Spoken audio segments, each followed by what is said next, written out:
At the height of the Cold War, the Navy's greatest threat came from the Soviet Union's long-range bombers and fighter escorts.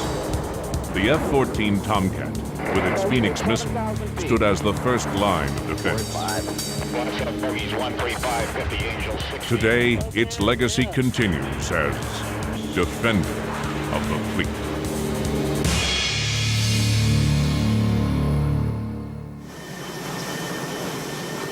January 15th, 1989. For naval aviators, the dawn of a new day differs little from the last, except perhaps serving a fresh reminder that they are still away from home. However, today is different. Aboard the carrier John F. Kennedy, there is a clear sense of urgency. Not because the ship is entering its final month of deployment, but rather because it is steaming only 120 miles off the coast of Libya.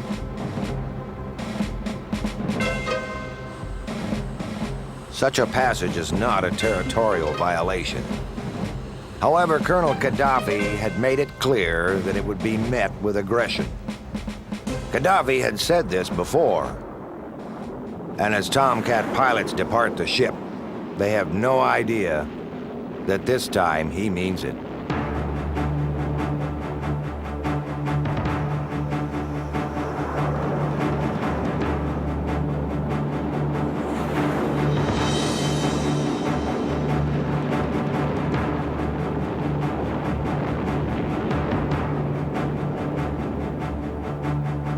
While flying a routine CAP, or Combat Air Patrol mission in support of the A-6 intruders off the coast, the air group's early warning radar pick up two Libyan fighters crossing the beach 70 miles to the south. Immediately, the A-6s abort north and the Tomcats veer south to meet the planes head-on. Approximately 8,000. Roger, Ace, take it north.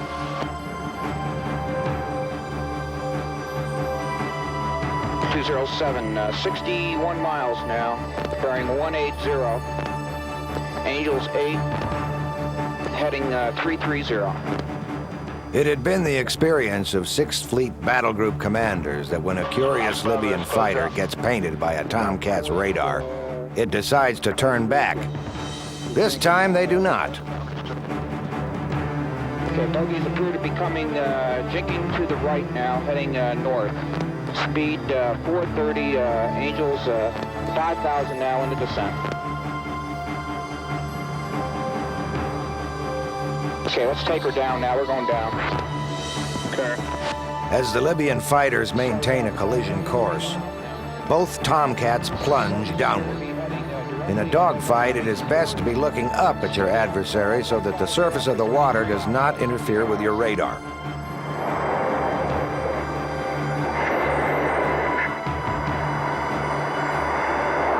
Miles now, speed 450, Angels 9. I'm going down to 3. Crossing back over. Roger. Roger that. 30-degree offset now. Bogies heading 340, speed 500. Let's accelerate. Okay, they look like they're at 9,000 feet now. Roger. Bogies have jinked back into us now. Let's come starboard 30 degrees the other side. At 11:59, the Air Warfare Commander broadcasts, "Warning yellow, weapons hold," meaning that hostility is imminent. Any action taken in self-defense is now authorized. Master arm on, master arm on. See, good light. Good light. Okay, centering up the T. Bogey is jinked back into me again. 16 miles, center the dot. Say your Angels. I'm at Angels 5, nose up. Oh, his Angels. Oh, wait a minute. Angels are at 9. Alpha Bravo from 207. 13 miles. Fox 1, Fox 1. Oh, Jesus. Beacon right. Roger that. 10 miles, he's back on my nose. Fox 1 again. Good hit on one. Roger that. Good kill, good kill. I've got the other one. Short Fox 2, short Fox 2. I got Fox 2. Coming hard, sir. So Shoot him! I haven't got a cone. Got the second one. I got the second one on the nose right now. Hey, I'm high cover on you. Get a Fox, lock him up. Lock him up. Bam! Shoot him, Fox 2! I can't, I don't have a cone. So what? Good kill, good kill. Hey, good kill. Pilot ejected. Pilot ejected out of the second one. Okay, Meister, let's head north, head north. Okay, port side high, I'm coming down hard. Roger. Roger that, just either going north, let's go down low, on the deck, unload, 500 knots, let's get out of here. Hey, Susie.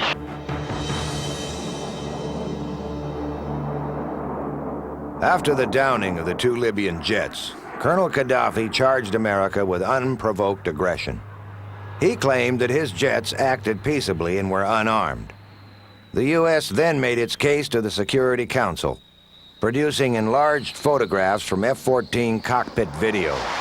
These photographs revealed 2 Libyan MiG-23 floggers fully loaded with live weapons. The series of events that left 2 Libyan pilots parachuting into the water was not the first taste of combat for the F-14 community. 8 years earlier, 2 Tomcats downed 2 Libyan jets under similar circumstances. Although there is no way to fully simulate the chaotic experience of live combat, elite fighter pilots practice here in Miramar, California, Fighter Town, USA. For over 20 years, the F-14 Tomcat has come to symbolize naval air superiority. Throughout the year, select pilots are chosen to hone their skills at the Naval Fighter Weapons School, known also as Top Gun. 440 knots and a mile and a half a beam. We'll get the tapes on. Lieutenants Warren Christie and Rob Field are instructors at Top Gun School. Both men are former Top Gun students who have reached a level of performance which enables them to pass on their knowledge to others. Call the Fox 2. What you should see at that point is... Despite the visual technologies of today, one of the primary tools of instruction is still the model airplane. At this point, you need to decide whether you're going to continue to stay pure pursuit, maybe close to take a follow-on shot, or you're going to pull lead pursuit, maybe close to try to turn the gun on and gun him. The green model is a Russian MiG-29 Fulcrum. Although Russia is no longer considered a hostile country, Tomcat pilots now train against the tactics of countries like Iraq and North Korea. Max G brake turn as you brake around to establish yourself in the control zone. You slide to the outside of Snake's turn circle, which you should see. The Tomcat is considerably larger than most modern tactical fighters. The only other fighter comparable in size, the Russian Su-27, is often simulated by instructors flying the F-14. At vertical airspeed, so he's going to have to come off to the right, and we're going to establish ourselves into a roller. As Snake starts pulling off, you do a nice job unloading here, getting underneath him. The spectacle of wielding model airplanes on the end of a wooden stick understates the unnatural and often physically punishing effects of forces 6.5 times that of gravity. Such G-forces are a routine part of aerial combat. To be able to withstand the Gs while predicting your opponent's tactics and coolly executing your own is the acid test of the fighter pilot. The rollers. We'll go through that for two tries. Looks like you're doing a real nice job up here of using that rudder and actually getting the jet to pirouette. One-on-one, or 1v1, is the most romanticized ideal of a true dogfight. However, it is by no means the primary focus of Top Gun training, nor is it the most representative of a real-world situation. A more likely scenario is 2-on-2 engagement, as seen in Libya, or even a 3-on-2 or 4-on-4. However, the most engaging dogfight remains the 1v1, plane against plane, pilot against pilot. The essential pre-flight routine of perusing the maintenance reports and checking the fuel loads was not a highlight of the Hollywood feature Top Gun. In fact, any instructor will be quick to note that there are no Tom Cruises here. The movie had a lot of Hollywood in it, and I think that's something, the perception we're trying to get away from, where our staff and the individuals that come through this course are much more professional than what you saw in the movie as far as knowing the rules and regulations of flying Navy aircraft. What we say here at Top Gun is our job is to teach the teachers. So though a guy comes here, he goes through a lot of flight training, a lot of academic training, he's going to be much better when he leaves, but his main goal is to go back to the squadron that he came from or back to the fleet at some time and teach the new guys in his squadron the tactics and the information that he has learned here. Warren and Rob represent the most skilled group of fighters to graduate Top Gun school. In essence, they are the best of the best. The students at Top Gun represent the best in the fleet. Success in fleet combat training and other critical flight operations has brought them recommendations from commanding officers. However, in the F-14 community, the pilot is not the sole player in successful flight operations. The Radar Intercept Officer, or RIO, who sits in the back seat, plays a critical role in the acquisition and targeting of the enemy. Effective communication between the pilot and his RIO is vital to carrying out an effective mission in an F-14. Despite the need for such teamwork, the business of flying fighter planes tends to breed pilots with an enhanced sense of confidence. This is especially true for those elite pilots chosen for Top Gun training. However, once at Miramar, any arrogance is quickly humbled. When a student comes through and they think they're the best that they could ever be when they show up here and they may have some kind of an attitude problem, the guys will usually go out and do some pretty good work against those guys during the 1v1 phase, and they find out fairly quickly that maybe they have a little bit more to learn. However confident the student is in his own abilities, knowing that he or she will be flying against the best in the Navy and then carefully scrutinized makes the pre-flight a time of focus. Speaking from when I was a student, the nervousness is there, the adrenaline starts flowing. Just knowing you're going out and flying against an instructor and he's kind of watching you, and you're in the back of his mind and your own mind, you're being evaluated. So there's definitely a little bit of pre-game jitters going on. For the instructor, pre-flight anxiety is more ambiguous. The sharp edge of competitiveness has been dulled by their inherent duties as instructor. Their job is to beat the student, not for the sake of beating them, but rather for teaching them. However, there remains a strong desire to win. Well, at this point right now, I'm compartmentalized. I've already thought about all the tactics and everything I'm going to do out in the air. So now I'm taking it one step at a time. Make sure the gear's on right, go out and make sure the airplane's okay, and make sure that I'm going through all those procedures so everything goes smoothly out into the area. And then when I get out there, I'm going to execute what I've been thinking about earlier on in the brief. I'd say probably it comes closest from the time, say when you're playing football, from when you leave the locker room and you're walking out to go to the kickoff. It's the same kind of thought process is going. You got a little bit of butterflies at times, and just getting ready for the kickoff and the start of the game.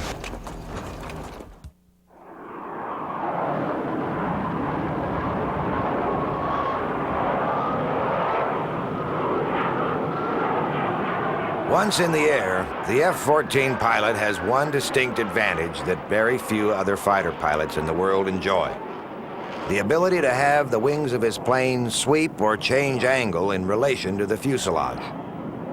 Aircraft with conventional wings have a given set of parameters in which they perform their best. The wing is by far the greatest factor dictating such parameters. An aircraft with a low angle of sweep and a large wing area can maneuver well at low speeds. However, this large wing area compromises speed. On the other hand, an aircraft with a high angle of sweep in the wings tends to have less drag, enabling it to achieve much higher speeds. Again, there is a compromise. Greater wing sweep means that the aircraft cannot perform well at low speeds.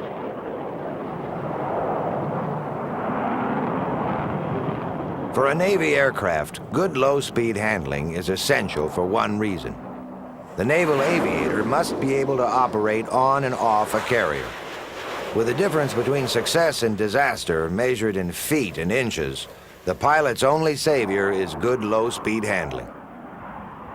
However, to intercept an enemy fighter, the pilot needs a plane that is fast.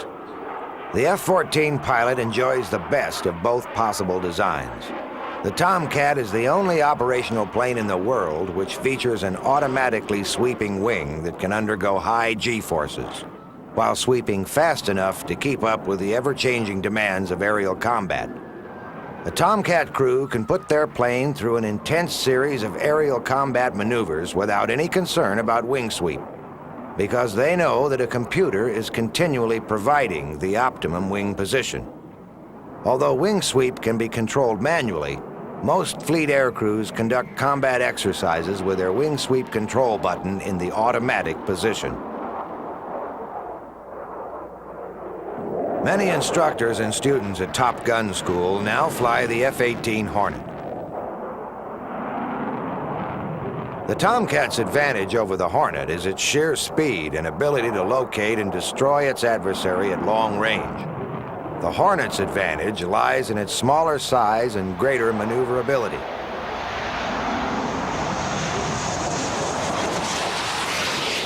Despite all of the differences in design and variations in the level of technology, the focus at Top Gun remains the skill of the pilot. In the proud tradition of Rickenbacker and Immelman, Top Gun serves to perpetuate one simple notion. It's not the plane you're flying, it's how you fly your plane.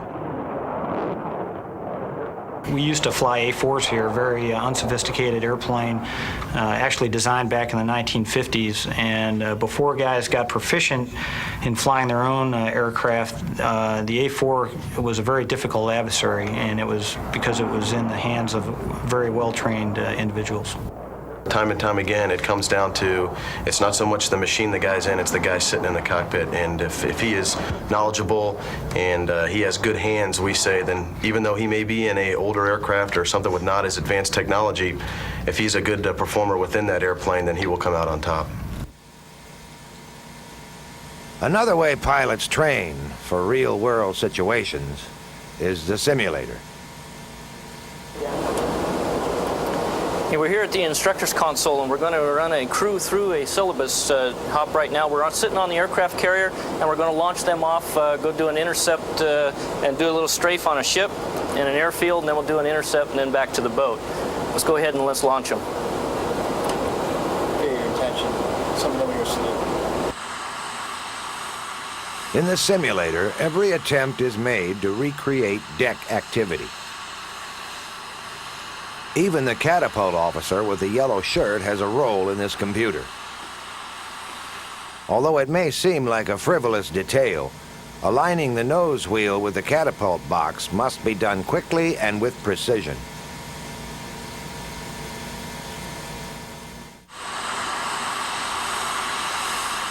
There is no way to truly simulate the carrier takeoff. Accelerating from 0 to 150 knots in less than 3 seconds is an unmistakable feeling that is only realized during a true catapult shot. Okay, now we're going to throw a couple bogeys out there, and Road Shear is going to fly against them, and we'll see if we can get an intercept and possibly a kill. With the press of a button, the instructor can also take to the air, and if he so chooses, can try to attack the Tomcat. First, an air platform list is activated. This reveals a short list of Russian-built fighters, from the MiG-21 fish bed to the Su-27 flanker. For this engagement, the instructor chooses the MiG-29 Fulcrum. Within the software is contained information about the MiG's flight characteristics, fuel loads, and armament.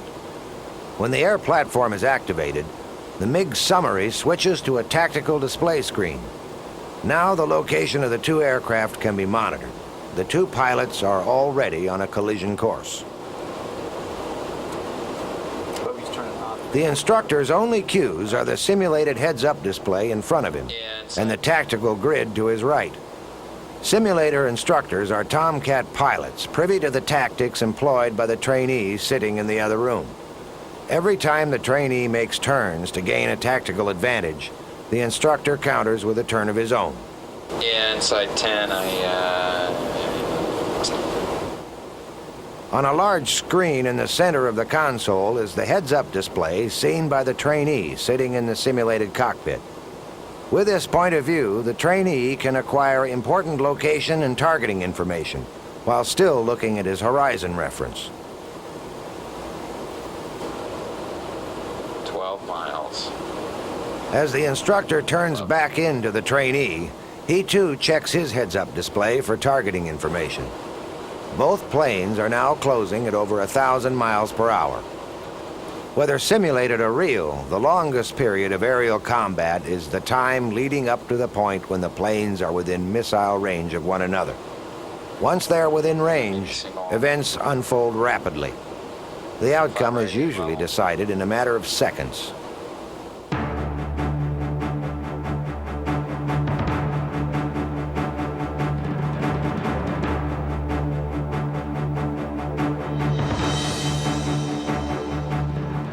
The advantages of using a simulator to train for aerial combat are many.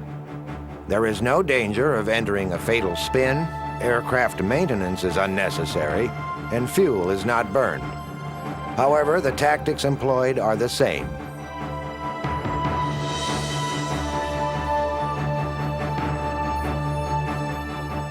With the dogfight in progress, the console operator will change the azimuth on the tactical display.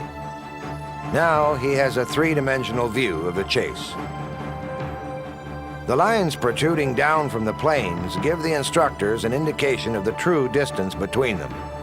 With each grid representing 100 square miles, the MiG is now within visual range. As the Tomcat pulls a 6G turn, the instructor takes evasive action. In such a close combat situation, the weapon of choice is generally the heat-seeking Sidewinder missile.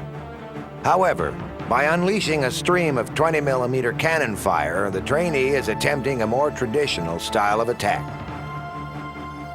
The instructor manages to evade the onslaught of bullets and continues ahead of the Tomcat. With this, the trainee decides that a Sidewinder is needed to finish off the MiG. The trainee obtains a lock-on. The Sidewinder missile, represented by a small green cross, is seen heading directly into the hapless MiG. The heads-up display tells the rest. Having finished the job, the trainee must still complete the final step of the equation, getting back aboard the ship.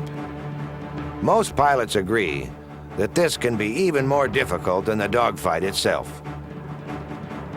The trainee bolters, meaning that he has missed all 4 wires and must try again. Although the trainee has boltered, the instructors are determined to make his second approach even more difficult. The trainee will no longer have the benefit of a clear, sunny day. A cloud ceiling of 300 feet is chosen, and visibility disappears. To make life even more difficult, the instructors decide to throw some fog into the mix. Foggy conditions are even worse than clouds because it hinders the pilot's visibility all the way down to the ship.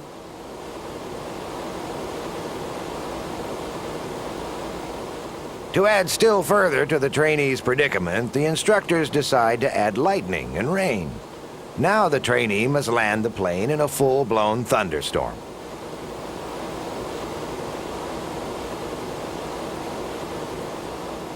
With the pitching ship barely visible and the winds lashing the plane, a poor weather landing is a nightmare for naval aviators. In this situation, the trainee can take comfort in the fact that he is in a simulator rather than attempting this landing on a real ship.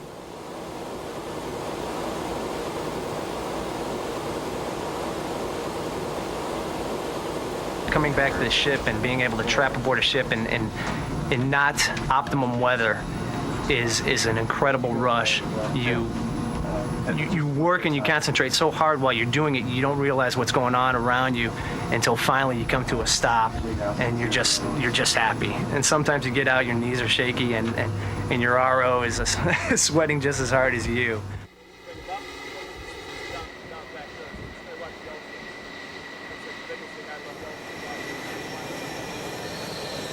The pilot is not the only player in the carrier landing. The delicate approach of a Navy aircraft into the wire is monitored and directed by the LSOs, or landing signal officers. Modern-day LSOs are descendants of the man who stood at the stern of the ship, directing in the planes with a flag or a paddle in each hand.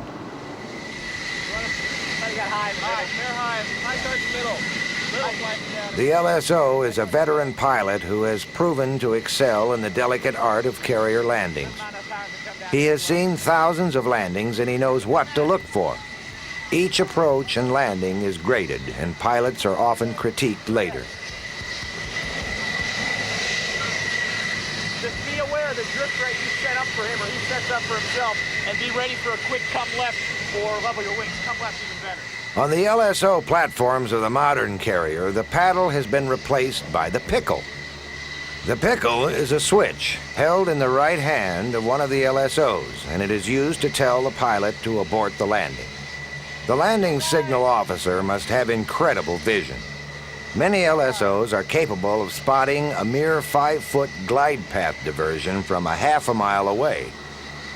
Early in the approach, the LSO must identify a problematic trend and help the pilot correct for it. If a problem is not caught early on, it will only get worse. One of the LSOs must keep an eye on the deck while the next plane is approaching. After a plane traps aboard the ship, the wire must be fully retracted. Until this has happened, the next plane cannot land.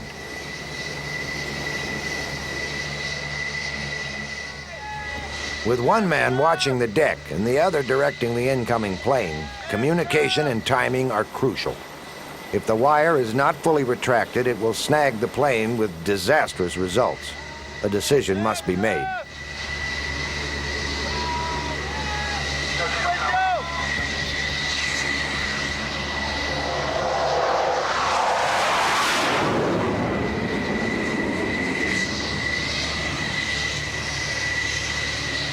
The plane is waved off, and the rapid chain of events are critiqued by the senior LSO. Everybody's flying auto, so you can earlier sound it wave up. I think you waved him up, as Vinny was saying, no chance.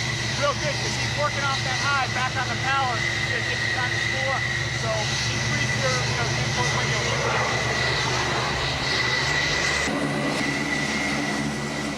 it. There is little time to think about that rapid chain of events that led to the wave-off. Carrier ops do not take time out. Another plane must be guided to the ship.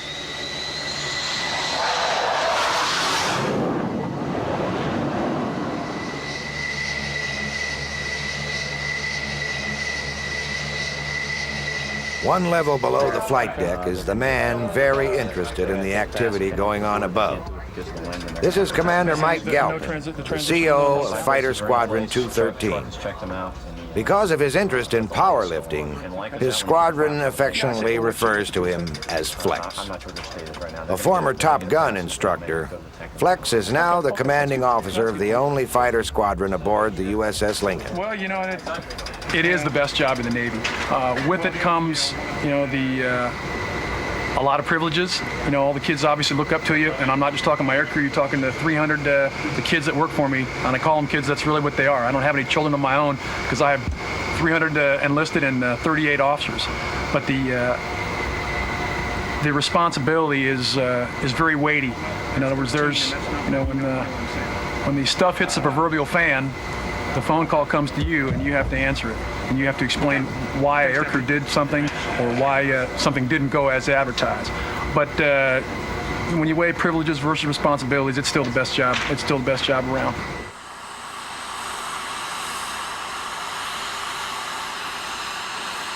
As the sole fighter squadron aboard the ship, the F-14 pilots carry with them a certain mystique. Over the years, the Tomcat has adopted a reputation as being the only true fighter plane in the Navy. This reputation was hard-earned. In 1981, 2 Tomcats downed 2 Libyan fighters over the Gulf of Sidra. Almost immediately, bumper stickers proclaiming U.S. Navy 2, Libya 0 emerged on cars throughout the country. 8 years later, 2 more Libyan MiGs were downed by Tomcat crews. Along the way, these fighter jocks found themselves intercepting the plane carrying the Achille Lauro terrorists and flying in support of U.S. forces in Lebanon. Despite the Tomcat's success in enforcing the power politics of the Middle East, flying against Colonel Gaddafi was not its intended role.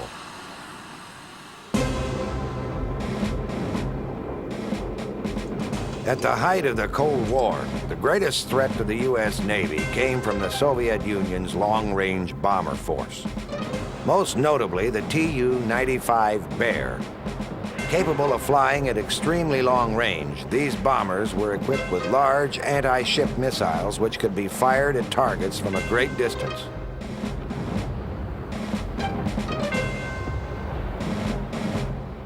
The implications of such an attack did not go unnoticed by the Navy.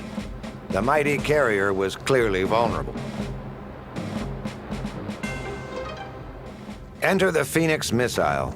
At over 2 feet in diameter and 13 feet long, the Phoenix is one of the largest air-to-air missiles in the world. When built, it had only one purpose: to destroy a Soviet bomber. The F-14 Tomcat was designed to accommodate the Phoenix. It was for this reason that the entire F-14 program hinged on the success of a test on one November day in 1973. At the Naval Missile Test Center at Point Mugu, California, 6 drones were launched from 6 different locations. The Pentagon had required that any new fighter interceptor be capable of destroying 6 targets with 6 Phoenix missiles. Such a requirement was stringent, to say the least. However, the motive behind the Navy requirement was that if Soviets attacked a carrier, they would do so with a large formation of bombers. It was deemed that a carrier could only survive such an attack if each fighter interceptor could take out multiple targets.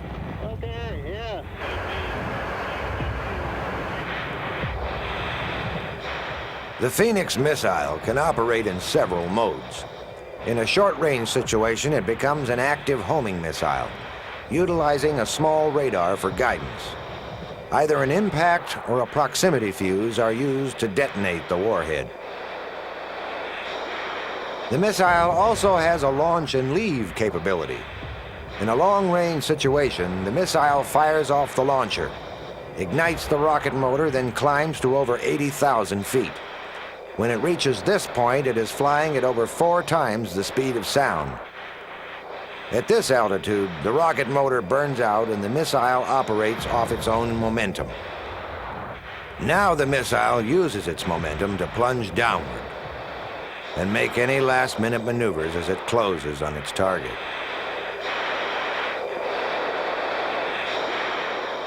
In the skies over Point Mugu, California, each of the 6 missiles hurtle towards their selected targets. One by one, the lethal Phoenix ruthlessly hunts down its prey. Only one of the missiles malfunctions. One aircrew has taken on 6 targets and 5 have been destroyed. The Pentagon is impressed. With this new capability, the aircraft carrier can suppress an onslaught of Soviet bombers. The Tomcat would henceforth be dubbed Fleet Defender.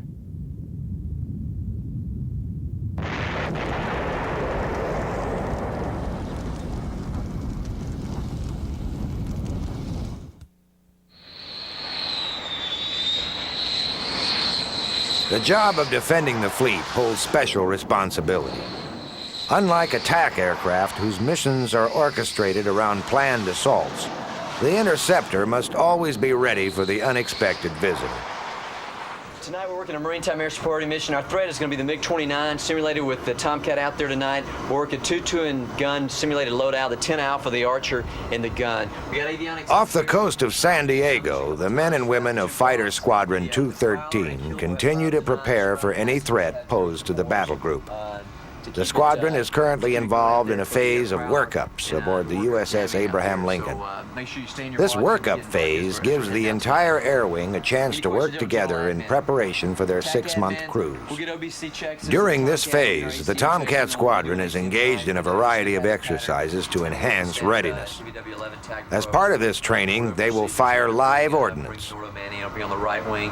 The lead aircraft will be flying ACLS tonight.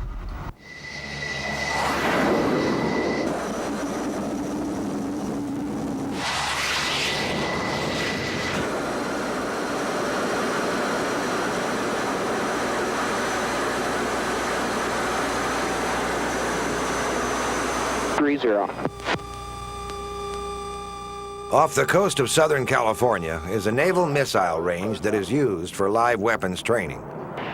During this cycle, drones are used as air-to-air targets. For a naval fighter pilot, firing live missiles is the ultimate in combat training.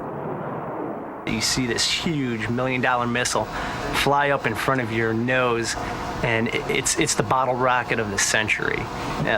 It goes up to about 45,000 feet, and you're just watching two white contrails zoom in on two targets. It's about the most impressive thing I've ever seen today.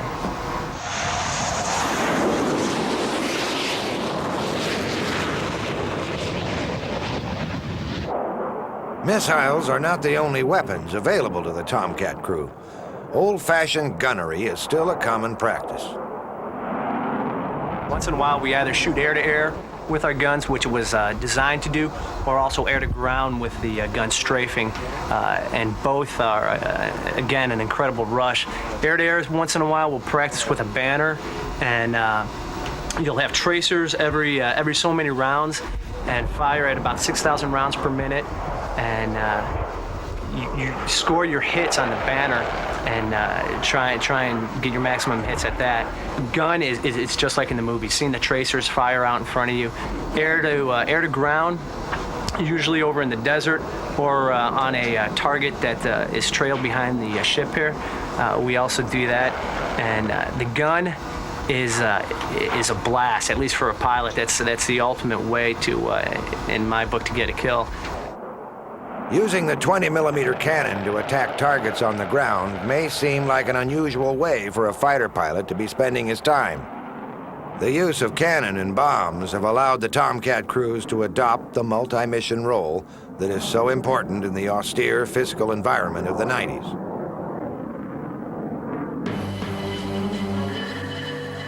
This lesson has already been learned by the Tomcat's younger shipmate, the F-14 Hornet.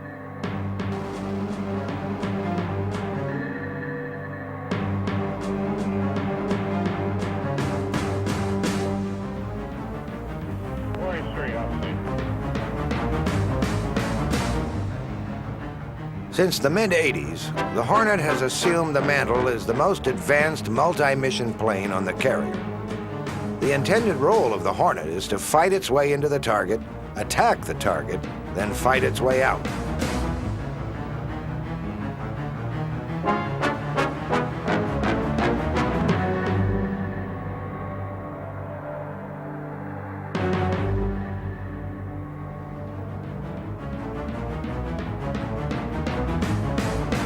During Desert Storm, the Hornet proved effective as both a fighter and a bomber. When the Iraqi Air Force all but disappeared, Hornet pilots turned their energies to attacking land targets.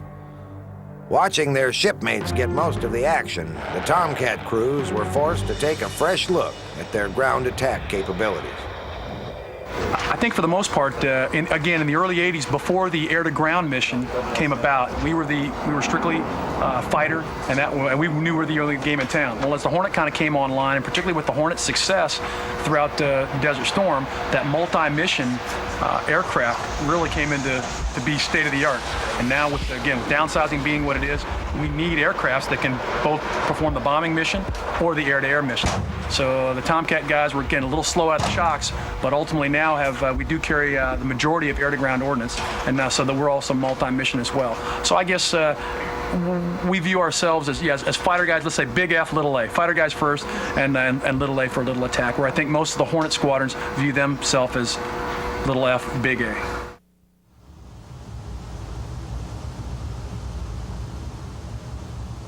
The life of a naval fighter pilot is not all glamour and glory. 6 months away from home can, to say the least, chip away one's enthusiasm for his job. There's definitely days when you're halfway through deployment, and it just seems like there's no end to cruise. You know, cruise being 6 months long, and you're not over the hump yet, and you've been to some real seedy ports, and flights are getting a little monotonous at times, especially when we're doing southern watch hops. They're real routine, mundane. Yeah, you wish maybe for a fleeting moment that you might have chosen another profession. Many pilots call the deployment Groundhog Day, referring to a movie in which a disgruntled weatherman wakes up into the same routine day after day. However, flying seems to make it all worthwhile. There's an incredible amount of energy in this business. It's associated with all kinds of things that we do. There's a lot of just the obvious, the trap, landing aboard the carrier is an amazing rush, day or night. At night, it's really frightening. It's an adrenaline rush. It's the most exciting thing I can possibly imagine doing, coupled with moments of sheer abject terror and exhilarating moments. Great people, and just a real blast. Aside from the sheer thrill of flying off a boat, the Tomcat airman enjoys a sense of camaraderie that comes only with flying together as a team. It's like good crew coordination is essential, and to get two personalities click, it's just that much better. We've been in the same squadron for about 2 years now. We're always in situations where one of the calls that one of us makes in any given situation could mean life or death. You know, I may give him information that's gonna make him put power on the airplane or whatever to make us come in safe for landing, and then I'm always depending on the pilot to operate the airplane safely. So it's really we're really putting ourselves in each other's hands, and it really forms a real tight bond between aircrew. Having been in the fleet now for over 20 years, the F-14 is one of the oldest planes in the Navy. However, to a veteran fighter pilot, old does not necessarily mean tired. Well, obviously, it's one of the more antiquated aircraft. You know, the F-18 and the F-14D with the new digital data bus is basically a digital fly-by-wire type of situation. Good analogy is comparing the Tomcat to a cassette, and the new state-of-the-art weapons will be more CD-like. But it's a big jet, still has a big radar, has a big weapon, a big bullet that can go very far. As been mentioned before, you know, we still have the biggest stick around. We can shoot guys well beyond their ability to shoot us. So it's a good crew. I'd take this jet anywhere.